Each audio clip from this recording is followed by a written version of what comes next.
மகர ராசி என்பர்களே, மகர ராசி என்பர்களுக்கு இப்போ நீங்கள் முக்கியமாக பார்க்கக்கூடிய ஒரு 3 விஷயம் இருக்குது. 3 விஷயத்தில் நீங்கள் எச்சரிக்கையாக இருந்தே ஆகணும் அப்படிங்கிற ஒரு 3 விஷயம் இருக்குது. ஸோ அந்த 3 விஷயத்தில் மட்டும் கொஞ்சம் கவனமாக இருந்தே ஆகணும். ஸோ அதை வீடியோ ஃபுல்லாக நான் சொல்கிறேன், ஒவ்வொன்றா பிரித்து சொல்கிறேன். அதுக்கு என்ன நிவர்த்தி இருக்குது, என்ன பரிகாரம் இருக்குது அப்படிங்கிறது எல்லாமே தெளிவாக சொல்கிறேன். ஸோ அதனால் வீடியோ ஸ்கிப் பண்ணாமல் பாருங்கள். அந்த 3 விஷயத்தில் முதல் விஷயமே உடல் ரீதியான விஷயம். ஸோ அதில் கொஞ்சம் கவனம் தேவை, அதை நான் முன்னாடி சொல்லிடுறேன். அதே மாதிரி எக்ஸசைஸ் பண்ணாமல் இருக்கிறவங்க எக்ஸசைஸ் பண்ணுறது, இந்த மாதிரி விஷயங்கள் எல்லாமே இருக்குது. இந்த 3 விஷயத்தில் மீதி இருக்கக்கூடிய 2 விஷயங்கள் நீங்கள் எதிர்பாராத சில விஷயங்களாக கூட இருக்கலாம். நீங்கள் இப்போ நல்லா போயிட்டுருக்கு அப்படின்னு நினச்சிட்டு இருக்கக்கூடிய சில விஷயங்களாக கூட இருக்கலாம். அதை நீங்கள் வீடியோ ஸ்கிப் பண்ணாமல் பார்த்தீங்க அப்படின்னா தெரிஞ்சிடும். இது வந்து தனிப்படையான ஜோதிடம் கிடையாது, இது வந்து முழுமையான மகர ராசிக்கான ராசி பலன் தான். ஸோ நிறைய பேருக்கு சில சந்தேகங்கள் இருக்கும். கீழே ஃபோன் நம்பர் கொடுத்துருக்கோம். அந்த ஃபோன் நம்பரில் உங்களுடைய பிறந்த தேதி, பிறந்த நேரம், பிறந்த ஊர் சொன்னீங்க அப்படின்னா போது அதுக்கான உங்களுடைய காலகட்டத்திலேருந்து நீங்கள் என்ன லைஃப்பில் நீங்கள் என்ன நடந்துட்டுருக்கு, உங்களுக்கு என்ன நடக்க போகுது அப்படின்னு எல்லாமே தெளிவாக சொல்லிடுவாங்க. எந்த ஒரு காதல் பிரச்சனையாக இருக்கட்டும், திருமண பிரச்சனையாக இருக்கட்டும், வசி பிரச்சனையாக இருக்கட்டும், உங்களுடைய தாய் தந்தையரோட பிரச்சனையாக இருக்கட்டும், நில பிரச்சனையாக இருக்கட்டும், சொத்து பிரச்சனையாக இல்லை எந்த பிரச்சனையாக இருந்தாலும் சரி, அது எல்லாத்துக்குமே பிரச்சனைகள் சால்வ் பண்ணி வச்சு அதற்கான தீர்வை கொடுத்து எந்த ஒரு பிரச்சனையும் இல்லாமல் மகிழ்ச்சியாக வாழ்வதற்கு இந்த பிரபல ஜோதிடர் உங்களுக்கு உதவுவார். அது மட்டும் இல்லாமல் நிறைய பிரபல அரசியல்வாதிகளும் நிறைய ஆக்ட்ரஸும் வந்து அவங்களுடைய பிரச்சனை எல்லாத்தையுமே சொல்லி சால்வ் பண்ணிக்கிட்டாங்க. ஸோ இது ஒரு விஐபி ஜோதிடர் அப்படின்னாலும் அந்த விஷயங்கள் எல்லாமே சீக்கிரட்டாக அவர் வந்து மெயின்டைன் பண்ணிட்டு இருப்பாங்க. ஸோ உங்களுக்கு வேணும் அப்படின்னா கீழே டிஸ்கிரிப்ஷனில் இருக்கிற நம்பருக்கு ஃபோன் பண்ணி நீங்கள் கான்டாக்ட் பண்ணி உங்களுடைய ப்ராப்ளத்தை சால்வ் பண்ணிக்கலாம். சரி சார், இப்போ இந்த மகர ராசியை பற்றி சில விஷயங்கள் நம்ம வந்து பார்க்கலாம். இந்த மகர ராசியை பொறுத்த வரைக்கும் இந்த ராசியினருக்கு கடந்த காலகட்டங்களில் சில மகிழ்ச்சியான தன்மைகள் நடந்தது. பழசோட வருமானம் ஓரளவு கொஞ்சம் ஹைப்பாக இருக்கிற அளவுக்கு இருக்கும். ஆனால் பார்க்கும்போது 2 சமமாக தானே சார் தெரியுது, செலவுக்கு அதுக்குமே சரியாக போயிருது, ஒன்றும் பெருசாலாம் டிஃப்ரென்ஸ் தெரியல சார் அப்படின்னு இருக்கக்கூடியவர்களுக்கு இனி வரக்கூடிய காலகட்டங்களில் நிறைய வருமானம் வருவதற்கான காலகட்டம் மட்டும் இல்லாமல் அதில் சின்ன சின்ன சிக்கல்கள் இருக்கிறதுக்கும் வாய்ப்புகளும் இருக்குது. அந்த சிக்கல்கள்லேருந்து நீங்கள் நிவர்த்தி பெறணும், அந்த பிரச்சனையிலேருந்து வெளியே வரணும் அப்படிங்கிறது இன்னொரு பாயிண்ட்டாக உங்களுக்கு அமையும். முதல் பாயிண்ட்டே உங்களுக்கு வந்து உடல் ரீதியான பிரச்சனைகளை கொஞ்சம் சால்வ் பண்ணுற மாதிரி தான் இருக்கும். ஏற்கனவே உடல் ரீதியான சின்ன சின்ன உபாதைகள் உங்களுக்கு இருந்துட்டு தான் இருக்கும். அதை பார்க்கலாமா பார்க்க வேண்டாமா அது நீங்கள் வந்து யோசிச்சுட்டு இருப்பீங்க.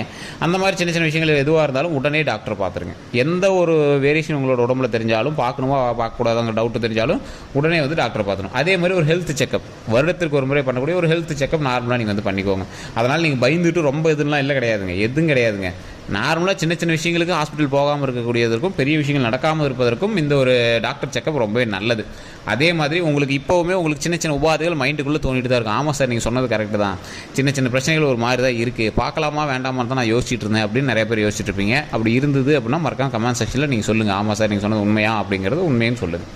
அதே மாதிரி இவங்களுக்கு இந்த பிரச்சனைகள் சால்வ் ஆவதற்கு கண்டிப்பாக நீங்கள் வணங்க வேண்டிய முக்கியமான தெய்வம் துர்க்கை அம்மன். அதே மாதிரி நிறைய பேருக்கு இது வந்து தெரியுமா என்னன்னு தெரியல, வைத்தீஸ்வரன் கோயில்னு ஒன்று இருக்கும். ஸோ அந்த வைத்தீஸ்வரன் கோயிலில் உங்களுக்கு நல்லாவே தெரியும். உங்களுக்கு நீங்கள் நார்மலாக நெட்டில் அடிச்சிங்கன்னா வைத்தீஸ்வரன் கோயில் அடிச்சிங்கன்னா வரும். ஸோ பழசில் வந்து உடல் ரீதியாக எந்த ஒரு உபாதைகள் ஏற்பட்டாலும் அந்த கோவிலில் போய் நைட்டு தங்கிட்டு வருவாங்களாம், அந்த பிரச்சனைகள் எல்லாமே சால்வ் ஆகிறதுக்கு. ஸோ அந்த கோயிலுக்கு முடிஞ்சால் நீங்கள் வந்து போயிட்டு வாங்க. அப்படி இல்லை அப்படிங்கிற பட்சத்தில் வீட்டிலேருந்தே ஓம் வைத்தீஸ்வரனே போற்றி, ஓம் வைத்தீஸ்வரனே போற்றி, ஓம் வைத்தீஸ்வரனே போற்றி அப்படின்னு மறக்காமல் ஒரு 3 டைம் தினம் நீங்கள் வந்து சொல்லி பாருங்கள். அதை மறக்காம கமெண்ட் செக்ஷன்லையும் பதிவிடுங்க. ஓம் வைத்தீஸ்வரனே போற்றி, ஓம் வைத்தீஸ்வரனே போற்றி, ஓம் வைத்தீஸ்வரனே போற்றி அப்படின்னு சொல்லி பாருங்கள். அதே மாதிரி வைத்தியநாத சுவாமிங்கிறது அங்கே இருக்கக்கூடிய சுவாமி. ஸோ அதனால் நீங்கள் வந்து வைத்தீஸ்வரனே போற்றி அப்படின்னு நீங்கள் வந்து வணங்கலாம். ஈஸ்வரனுடைய ஒரு மர அவதாரமாக கருதப்படக்கூடிய ஒரு தெய்வம்.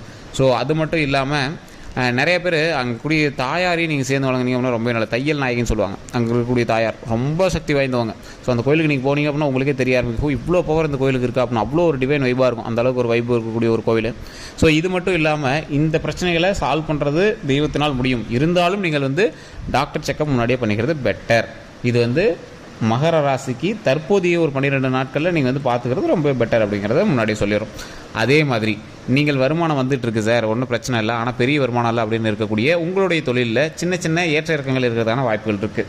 அந்த விஷயத்தில் நீங்கள் ரொம்ப கவனமாக இருக்கணும். ஒருத்தர்கிட்ட கொடுத்து ஒரு ஒர்க்கை பண்ண சொல்கிறீங்க, அதுக்கான ரீசன்ஸு அதுக்கான டாக்குமெண்ட்ஸ் எல்லாமே என்கிட்ட இருக்குது, நீங்கள் கொஞ்சம் கண்டுக்காம மட்டும் நம்பிக்கையாக எங்கள் மேலே விட்டுட்டீங்க, அந்த விஷயத்தினால உங்களுக்கு நிறைய பணம் வந்து அது செலவாயிருக்கு, கொஞ்சம் பார்த்து பண்ணுங்கள், அவ்வளோதான்.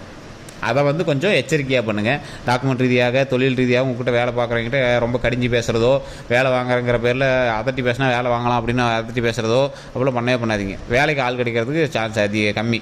ஸோ அதனால் கொஞ்சம் பார்த்து பண்ணிங்க அப்படின்னா ரொம்பவே நல்லது. அதே மாதிரி கல்வி ரீதியாகவும் சரி, தொழில் ரீதியாகவும் சரி, நீங்கள் தற்போதைய நிலைமையில் நீங்கள் பண்ணக்கூடிய எந்த ஒரு விஷயமா இருந்தாலும் சர்டிஃபிகேட்ஸ், டாக்குமெண்ட்ஸ், வேறு ஏதாவது ஒரு இம்பார்ட்டண்ட்டான விஷயங்கள் எல்லாமே வந்து ரொம்ப கவனமாக பார்த்துக்க வேண்டிய ஒரு காலகட்டமாக வரக்கூடிய காலகட்டங்கள் அமையுதுங்க. ஸோ இந்த இடத்துல நீங்கள் கொஞ்சம் ஜாக்கிரதையாக இருந்தீங்க அப்படின்னாவே போதுமானது. மற்றபடி எந்த ஒரு இஷ்யூஸும் கிடையாது. உங்கள் வாழ்க்கையில் நீங்கள் நினைத்து கூட பார்க்க முடியாத அளவிற்கு மிகப்பெரிய செல்வங்கள் சேர்வதற்கான காலகட்டம்லாம் உங்களுக்கு வந்துட்டு தான் இருந்தது. நடுவில் சின்ன சின்ன விஷயங்கள்லாம் தட்டி கட்டிச்சுட்டே வந்தீங்க. சில விஷயங்கள்லாம் எடுக்கிறதுக்கு பயந்துட்டே ரிஸ்க்குன்னு விட்டுட்டீங்க. ஸோ இனி வரக்கூடிய காலகட்டத்திலே அதுக்கான வாய்ப்புகள் உங்களுக்கு வந்துட்டு தான் இருக்குது. ஆனால் சின்ன கிரக மாற்றங்கள்னால உங்களுக்கு சின்ன தடைகளை ஏற்படுத்தி அது கையில் கிடைக்க விடாமல் பண்ணுது. உங்களுக்கே தெரியுமே, ஆமாம் சார் இந்த வாய்ப்பெலாம் வந்துச்சு சார், அதை நான் எடுக்க விரும்பலை, இருந்தாலும் அந்த ஒரு விஷயம் இருந்தால் நான் எடுத்திருப்பேன், நான் வேணையெல்லாம் எடுக்காமல் இல்லை, இந்த மாதிரி உங்களுக்குள்ளே சின்ன குழப்பங்கள் இருக்கும். சார் ஒரு லக்கு மாதிரி கிடச்சிச்சு, அதை அப்போ எடுக்க முடியல, ஆனால் வேற ஒருத்தர் எடுத்து பண்ணான், அது என்ன பண்ணுறதுனே தெரியல அப்படின்னு நீங்கள் யோசிச்சுட்டு இருப்பீங்க பார்த்தீங்களா. அந்த மாதிரி விஷயங்கள் எல்லாமே இனி சால்வ் ஆகும். எந்த ஒரு பிரச்சனையும் வராமல் அந்த விஷயங்கள் எல்லாமே ஒரு சொல்யூஷன் கிடைக்கக்கூடிய ஒரு காலகட்டமாக வரக்கூடிய காலகட்டங்கள் அமையும். அது மட்டும் இல்லாமல் நீங்கள் நிறைய பேர் யோசிச்சுட்டு இருக்கிற ஒரு விஷயம், இந்த மகர ராசியில் இருக்கிறவங்களுக்கு திருமணம் ஆகாதவர்களுக்கு திருமண பிரச்சனைகள் தீர்வதற்கான ஒரு காலகட்டமாக இந்த காலகட்டங்கள் அமைந்தாலும் சின்ன தடைகளோடு தான் அந்த திருமணத்திற்கு ரெடி ஆகும். சார் என்ன சார் இப்படி சொல்லிட்டீங்க அப்படின்னா, ஒன்றும் பெரிய இஷ்யூஸ்லாம் கிடையாது, பெரிய தடைகள்லாம் கிடையாது. உங்களுடைய தனிப்படையான ஜாதகத்தை ஒரு டைம் பார்த்துக்கோங்க. அதன் மூலமாக ஏதாவது ஒரு தடைகள் இருக்குது அப்படிங்கிற பட்சத்தில் தான் உங்களுக்கு தடை, மற்றபடி உங்களுக்கு இஷ்யூஸ் கிடையாது. இது பொதுப்படியான ஜாதகத்தில் சின்ன தடைகள் ஏற்பட்டு தான் அது வரும் அப்படிங்கிறது இப்போ இருக்கக்கூடிய காலகட்டத்தில் மகர ராசிக்கு அப்படி இருக்குதுங்க. மற்றபடி உங்களுக்கு பெரிய தடைகள்லாம் எதுவும் கிடையாது. இப்போ ஒரு எக்ஸாம்பிளுக்கு சொல்கிறேன், ஒரு நாள் இன்றைக்கி பொண்ணு பார்க்குறது வரோம் அப்படின்னு சொன்னாங்க அப்படின்னா, ஒரு நாள் 2 நாள் எதுக்கோ ஒரு ரீசன்னால கழிச்சு அடுத்து ஒரு 2 நாள் கழிச்சு வர்றது, இந்த மாதிரி சின்ன தடைகள். இந்த தடைகளும் வரக்கூடாது சார் அப்படிங்கிறவங்களாம் கீழே ஒரு கான்டாக்ட் நம்பர் இருக்குது, அது ஃபோன் பண்ணி உங்களுடைய ப்ராப்ளம் எதுவும் வந்தாலும் சொல்லி சால்வ் பண்ணிக்கோங்க. அதன் மூலமாக உங்களுக்கான தீர்வு உங்களோட தனிப்படை ஜோதிடத்தை பார்த்து இந்த பரிகாரம் அப்படிங்கிற மாதிரி தெளிவாக பார்த்து நம்மளோட பிரபல ஜோதிடர் உங்களுக்கு சொல்லுவார். இல்லை சார் ஃபோன்லாம் பண்ண முடியல, நான் இப்போல்லாம் ஃபோன் பண்ணிலாம் கேட்கணும்னு அவசியம் இல்லை அப்படிங்கிறவங்க தெளிவாக தட்சிணாமூர்த்தி வழிபாடு பண்ணுங்கள். தட்சிணாமூர்த்தி வழிபாடு பண்ணக்கூடியவர்களுக்கு எந்த தடைகள் இருந்தாலும் நிவர்த்தி செய்யக்கூடிய ஒரு காலகட்டமாக தட்சிணாமூர்த்தி உங்களுடைய காலங்களை சரி பண்ணி கொடுப்பார். தட்சிணாமூர்த்தி நெய் விளக்கேற்றி கொண்டக்கடலை அல்லது சுண்டல் வச்சு நீங்கள் வழி பண்ணீங்க அப்படின்னா ஆட்டோமேட்டிக்காக உங்களுடைய தடைகள் நிவர்த்தி செய்வதற்கு அவர் வழிவகுப்பார். இது மட்டும் இல்லாமல் நிறைய பேருக்கு தெரியாத ஒரு விஷயம், குழந்தை இல்லாதவர்களுக்கு குழந்தை வரம் கொடுப்பதற்கு ஒரு முக்கியமான இடமாக மேல்மலையனூர் அமைஞ்சிருக்கு. மேல்மலையனூருக்கு போயிட்டு குழந்தை இல்லாதவங்களுக்கான வரம் வேணும், குழந்தை இல்லாதவங்களுக்கு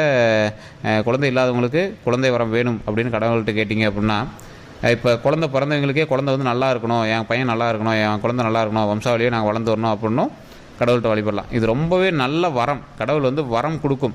நம்ம குழந்தை நல்லா இருக்கணும் அப்படின்னா கடவுள் வரம் கொடுக்கும், நம்ம குழந்தை நல்லாயிருக்கும். ஸோ இதே மாதிரி குழந்தை இல்லாதவங்களுக்கும் குழந்தை கொடுக்கணும் அப்படின்னா கடவுள்கிட்ட வேண்டிங்க அப்படின்னா நல்லபடியாக குழந்தை கொடுக்கும். பிறந்த குழந்தையோட உடல்நிலை நல்லா இருக்கணும், அதோட ஆயுள் நல்லா இருக்கணும். இப்போ நம்மளுக்கு குழந்தை பிறந்திருக்கு, நம்மளோட குழந்தையோட ஆயுள் நல்லா இருக்கணும், பிறந்த நேரத்தின் மூலமாக நமக்கு நன்மை நடக்கணும், குழந்தைக்கு உடல் ரீதியாகவும் நல்லா இருக்கணும், மன ரீதியாகவும் நல்லா இருக்கணும், ஆயுளும் நல்லா இருக்கணும் அப்படின்னு கடவுள்கிட்ட வேணும் அப்படின்னா அது கண்டிப்பாக நல்லாயிருக்கும். இந்த விஷயங்கள் எல்லாமே ஒரு பாசிட்டிவ் வைப்பாக நடக்கும். ஸோ கண்டிப்பாக இந்த விஷயத்தை நீங்கள் ட்ரை பண்ணி பாருங்கள். மேல்மலையனூர் கண்டிப்பாக போய்ட்டு வாங்க, மிகப்பெரிய நன்மை இருக்குது. அதே மாதிரி நிறைய பேருக்கு இந்த காலகட்டங்களில், இந்த குறிப்பிட்ட காலகட்டங்களில் தொழில் ரீதியான விஷயங்களில் லாபம் கிடைப்பதற்கும் வாய்ப்புகள் இருக்குது. ட்ரான்ஸ்ஃபர், அதாவது ஒரு இடத்துலேருந்து இன்னொரு இடத்துக்கு போயிட்டு வரதுக்கான வாய்ப்புகளும் இருக்குது. போயிட்டு மறுபடியும் இதே இடத்துக்கு வந்துடுவீங்க. ஸோ இந்த மாதிரி சில ட்ரான்ஸ்ஃபர்லாம் நடக்குது அப்படின்னா நீங்கள் பயந்துக்கு தேவையில்லை, மறுபடியும் அதே இடத்துக்கு வரதுக்கான வாய்ப்புகள் அதிகமாகவே இருக்குது. பிரச்சனைகள் இல்லை, சின்ன தடங்கல்கள் இருக்கிறதான வாய்ப்புகளுக்கு அந்த தடங்கள் எல்லாத்தையுமே சரி பண்ணி வந்துடும். அதாவது நாளைக்கு ஒரு செக் வர வேண்டி இருக்குது, ஒரு வாரம் கழிச்சு வருது. ஸோ அவ்வளோதான், மற்றபடி ப்ராப்ளம் எதுவும் கிடையாது. அந்த தடைகளை சரி பண்ணுவதற்கு இறை வழிபாடு கண்டிப்பாக தேவை. அதே மாதிரி வாகன விஷயங்களில் ரொம்பவே கவனமாக இருங்க.